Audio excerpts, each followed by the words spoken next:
Encuentros con el Nahual, Armando Torres. Página 60. Los movimientos del punto de encaje. En otra ocasión, platicando con un pequeño grupo de amigos, Carlos nos explicó que otro efecto del movimiento del punto de encaje es que las cosas adquieren formas nuevas.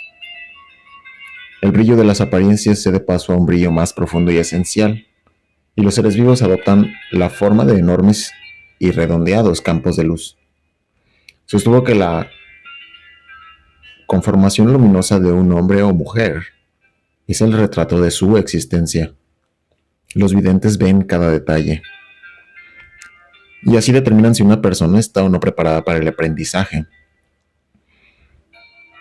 La mayor parte de la gente maltrata sus tonales. En consecuencia, sus fibras caen como los pliegues de una cortina vieja.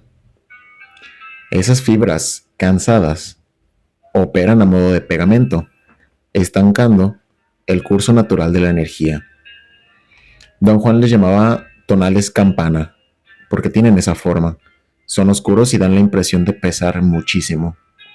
Al moverse, esos campos reptan o dan breves saltos, como si estuviese arrastrando algo o como si la persona se hubiese metido dentro de un disfraz de oso, que le queda demasiado grande. En los guerreros, en cambio, los pliegues están tensos. Sus capullos son casi esféricos y rebosan de vigor. El lado inferior es compacto como una pelota de goma maciza y rebota. Se despega de la tierra. Cuando avanzan, esos globos no reptan penosamente, sino que saltan con júbilo y a veces planean durante un largo trecho.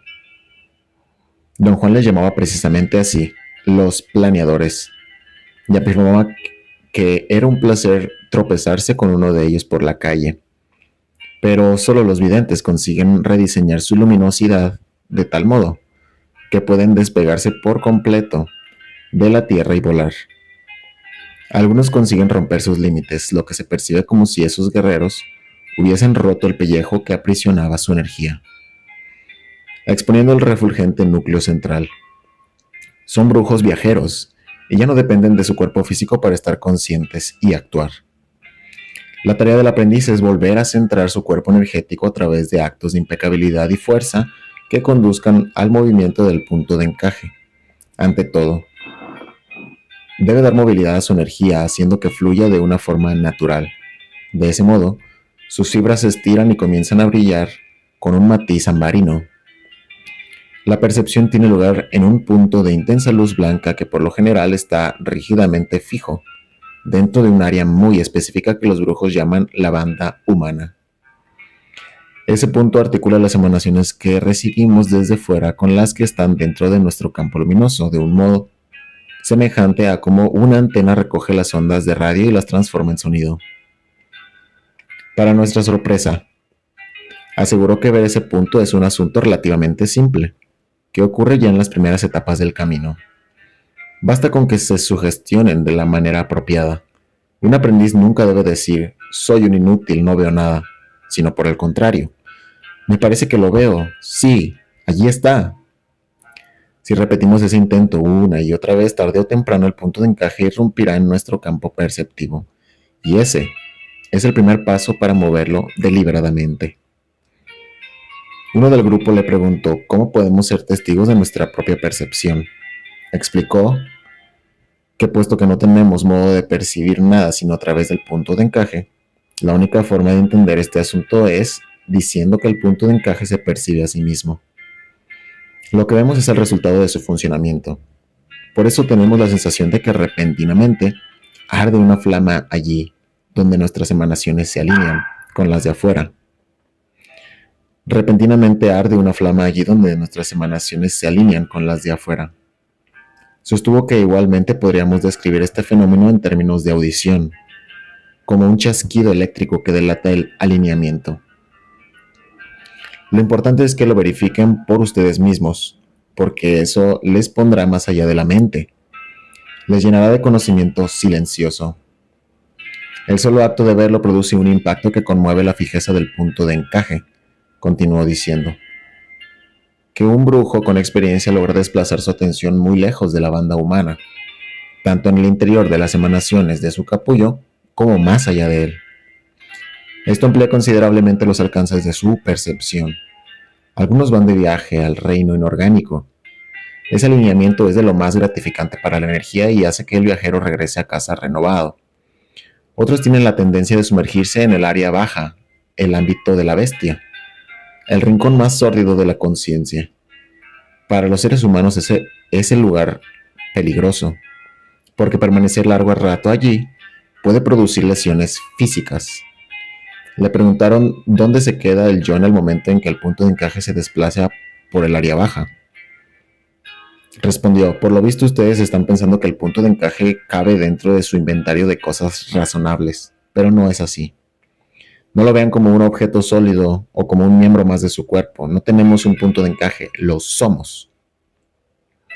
Mientras un guerrero está preso de los límites de la forma humana, el sitio más alejado al que puede trasladar su punto de encaje es un área de vacío interpretativo a la que los nuevos videntes llaman el limbo.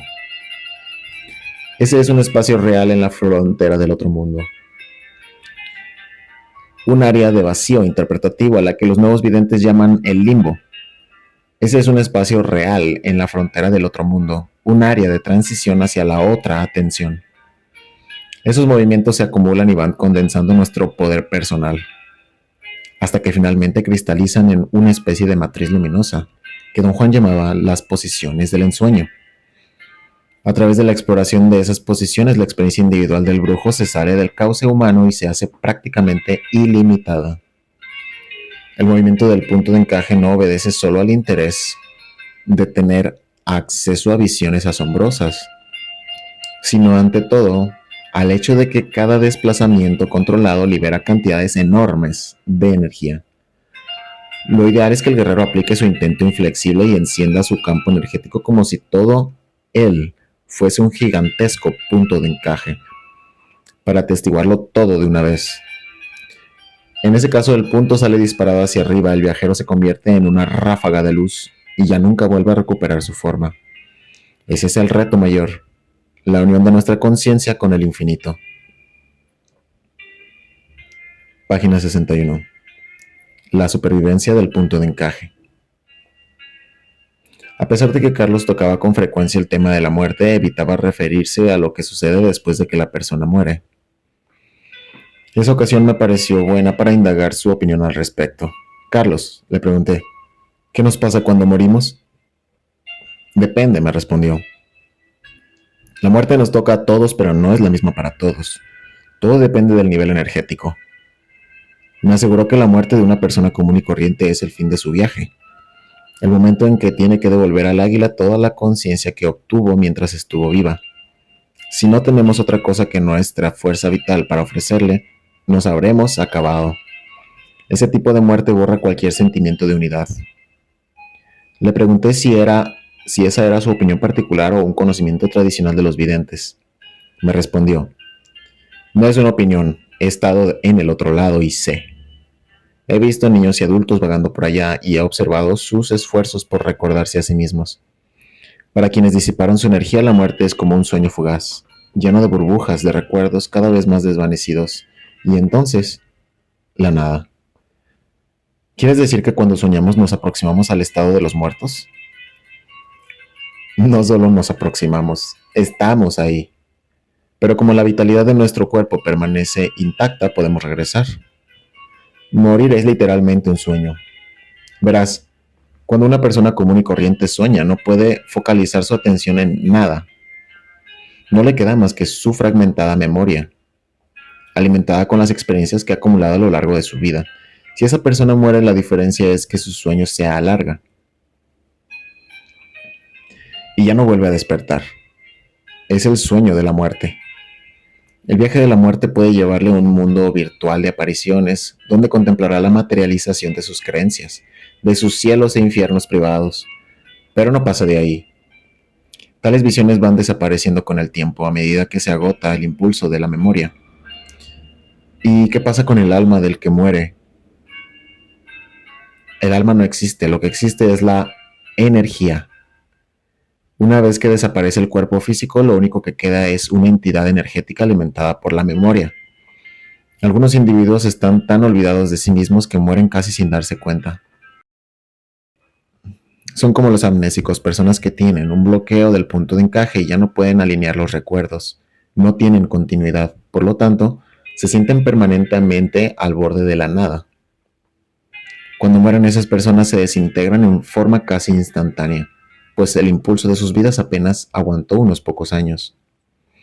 Sin embargo, la mayoría de la gente tarda un poco más en desintegrarse, entre 100 y 200 años. Quienes han tenido vidas llenas de significado pueden resistir hasta medio milenio. El plazo se dilata aún más para aquellos que consiguieron crear vínculos con las masas de personas. Esos pueden retener su conciencia durante milenios enteros. ¿Cómo lo consiguen? A través de la atención de sus seguidores. La memoria crea vínculos entre los seres vivos y los que han partido. Así es como se mantienen conscientes. Por eso, el culto de las personalidades históricas es tan pernicioso. Ese era el intento de quienes en tiempos antiguos se hicieron momificar. Cohesionar su nombre en la historia. Irónicamente es el mayor daño que se le puede infligir a la energía. Si de veras quieres castigar a una persona, entiérrala en un ataúd de plomo. Su desconcierto no se acaba nunca. No importa lo que haga o cómo haya vivido la persona común y corriente, no tiene la menor oportunidad de seguir adelante. Para los brujos que viven de cara a la eternidad, 5 años o 5 milenios no son nada. Por eso afirman que la muerte es desintegración instantánea. Quise saber si las personas fallecidas pueden regresar para contactar con los vivos. Me respondió: las relaciones entre los moradores de las diversas esferas de la conciencia solo pueden efectuarse a través de la alineación del punto de encaje. La muerte es una barrera perceptiva final. Los vivos podemos dirigirnos al reino de los muertos a través del ensueño. Pero ese es el tipo de asunto en el que un guerrero no se mete, porque solo desgasta su energía. Algo muy diferente, en cambio, es conectar con brujos que han partido. ¿Por qué? Porque ellos sí lograron hacerse de un doble energético, sostuvieron su individualidad a través de sus técnicas. ¿Cómo podemos entrar en relaciones con ese tipo de conciencia? Ensoñando. Sin embargo, es muy difícil que un brujo de los que ya se fueron fije su atención en este mundo, a menos que tenga alguna tarea específica que cumplir. Y es más difícil aún que un hombre común soporte ese contacto. El intercambio con estos seres es de lo más gratificante para los guerreros, pero aterrador para los demás. Porque un brujo inorgánico no es un fantasma, sino una fuente intensa de energía autoconsciente e implacable, capaz de dañar a quienes se le acercan por descuido. Ese tipo de contacto puede ser aún más peligroso que el intercambio con un brujo vivo. ¿En qué consiste el peligro? Así es la naturaleza de la energía. Si crees que los brujos son gentes amigables, te equivocas. Son nahuales. Hay un rasgo muy macabro en nuestra constitución que nos impulsa a usar el medio a toda costa. Es algo natural, no podemos evitarlo. Ese rasgo se exacerba en el brujo y se magnifica después de su partida, porque para entonces no hay inhibiciones que lo contrarresten. Cuando el brujo se vuelve inorgánico, regresa a lo que siempre fue, una emanación del depredador cósmico. Página 63. Seres cíclicos. Poco antes de conocer a Carlos, influido por mis lecturas orientales, me había hecho partidario de la doctrina de la reencarnación. Me parecía una alternativa lógica a la creencia cristiana en la resurrección de los cuerpos. Sin embargo, en una de sus charlas, él observó que los dogmas del cristianismo y de las religiones del Oriente eran sospechosamente parecidos, porque partían de un denominador común, el temor a la muerte. Su comentario me sumió en la perplejidad. Era un enfoque completamente nuevo para un asunto que siempre me había fascinado. Cuando le pregunté su opinión, Carlos trató de desviar mi interés hacia otro tema, como si no valiera la pena hablar de ese asunto.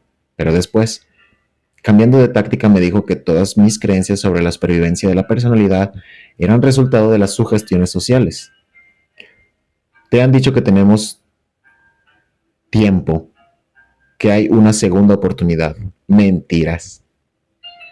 Los videntes afirman que el ser humano es como una gota de agua que se desprendió del océano de la vida y comenzó a brillar por cuenta propia. Ese brillo es el punto de encaje de la percepción. Pero una vez disuelto el capullo luminoso, la conciencia individual se desintegra y se hace cósmica.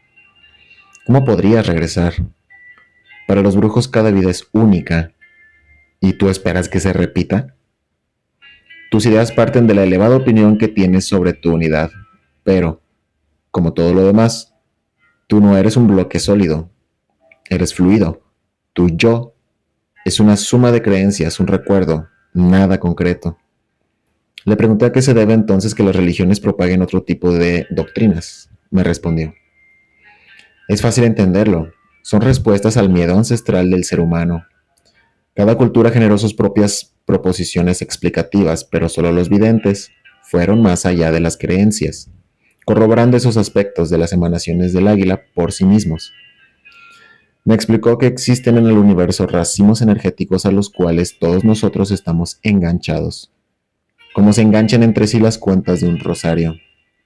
Somos cíclicos, somos el resultado de un sello luminoso, y cada vez que nace un nuevo ser, encarna en él la naturaleza de ese patrón. Pero la cadena que nos une no es de naturaleza personal, no implica transferencias de memoria o de personalidad, ni nada por el estilo. Para sobrevivir a la muerte hay que ser brujo. Al satisfacer al águila con una réplica vivencia de la vivencia, los brujos consiguen mantener encendida la llama de su conciencia individual por eternidades. Por eso es una hazaña. ¿Acaso el máximo logro de un guerrero ha de ser un regalo? Le comenté que estudios recientes habían demostrado que algunas personas en circunstancias muy especiales son capaces de recordar eventos de una vida pasada. Afirmó que eso era una interpretación errónea de los hechos. Es cierto que cualquiera puede sintonizar determinadas emanaciones de vivencias que tuvieron lugar en otros tiempos y sentir que ha vivido no uno, sino muchas vidas.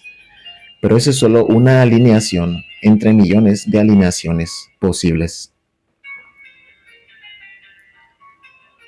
La alternativa del brujo. Le pregunté si la persona común y corriente tiene alguna posibilidad de sobrevivir a la muerte. Me respondió que siempre hay una posibilidad, el camino del guerrero.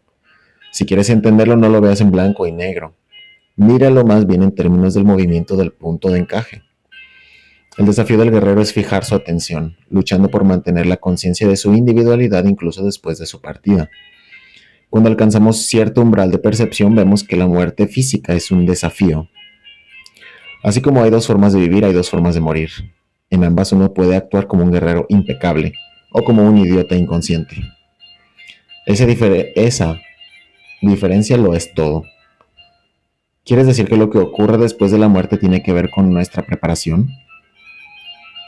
Percibiendo la intención de mi pregunta, respondió: sí, pero no del modo como lo que quieres interpretar. La idea de ser buenos o cumplir con ciertos mandamientos facilita las cosas. Es una falacia a la que somos inducidos por el orden social. La única preparación que vale la pena son los rigores del camino del guerrero, que nos enseña cómo ahorrar energía y ser impecables. Puesto que hay dos formas de vivir y de morir, hay también dos tipos de gentes. Los primeros albergan esperanzas, los últimos no. Un guerrero es alguien que sabe que su tiempo ya acabó, pero aún sigue luchando, porque esa es su naturaleza. Si miras en sus ojos, contemplarás el vacío. Entonces, ¿en qué consiste realmente la alternativa del brujo? Hay solamente una forma en la que el hombre puede adelantarse a su fin, a través del manejo de su energía. Ese trabajo consiste de ensueño, acecho y recapitulación. Las tres técnicas se fundan en un mismo resultado, el complemento del cuerpo energético. En un sentido general, la duración de nuestra existencia depende en gran medida de cómo tratamos la energía. Dejamos la vida, por así decirlo, embarrada en los asuntos cotidianos. Nos vamos desgastando en las cosas que vemos y tocamos y por eso morimos. Pero si llamamos de regreso a toda esa fuerza vital a través de la recapitulación, la muerte ya no podrá ser la misma porque contaremos con nuestra totalidad. Desde el punto de vista del vidente, un guerrero que ha recapitulado su vida ya no muere. Su atención está tan compacta que es una línea continua y coherente. No se dispersa. Su recapitulación no termina nunca. Sigue por toda la eternidad porque ese es el trabajo de recoger los pasos, de andar al día consigo mismo y estar completo. Así como necesitamos de cierta cantidad de experiencias para funcionar como individuos. El brujo requiere de suficiente práctica en la segunda atención para ser verdaderamente un brujo. De otro modo no estará preparado cuando llegue su hora y partirá al infinito como un brujo incompleto. No obstante, un guerrero que se esforzó durante toda su vida por alcanzar los parámetros de la impecabilidad tiene una segunda oportunidad. Puede agrupar los eventos de su existencia y recoger la energía que quedó desperdigada para pasar al mundo del Nahual. Le pregunté qué hace un brujo en ese mundo. Contestó: para la mayoría de la gente morir es entrar en un mundo de aspectos insólitos, igual los que atestiguamos en los ensueños comunes. Igual que los que atestiguamos en los sueños comunes. Allí nada tiene una secuencia lineal y los conceptos de tiempo, espacio y gravedad no se aplican. Imagina entonces todo lo que puede hacer un guerrero que tiene el control de su doble de ensueños en un viaje de esa naturaleza. Como comprenderás, eso es una hazaña de la conciencia. Un brujo es alguien que pasa su vida afinándose a través de ardua disciplina. Cuando llega su hora, enfrenta su muerte como una nueva etapa en el sendero. A diferencia del hombre común, él no intenta paliar su miedo con falsas esperanzas. El guerrero parte a su viaje definitivo pleno de gozo y su muerte lo saluda.